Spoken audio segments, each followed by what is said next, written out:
Përshëndetje për të gjithë, sot do të përgatisim një ushqim tradicional, gjellë me patate dhe me mish në tenxherën multicooker.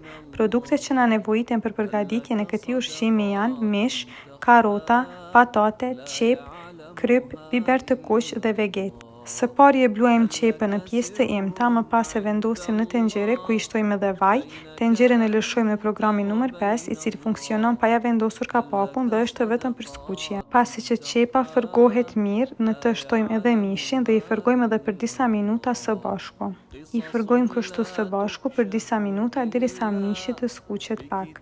Në ndërkohë, në anën tjetër, patatet dhe karrotat i prejmë në copë të vogla dhe më pas ja vendosim qepës edhe mishit.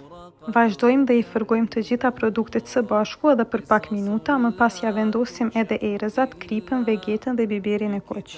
Unë kam përdorur një lugë krip, më pak se një lugë vegetë dhe më pak se një lugë biber të kuq. Të gjithë masën e përzijem mirë dhe më pas i shtojmë ujë. Unë i kam shtuar 3 gota me ujë për këto masa që i kam përdorur. Pasi që e tërë masa përzihet mirë, tenxherën e mbyllim me kapak dhe sigurohemi gjithmonë që e kemi mbyllur mirë.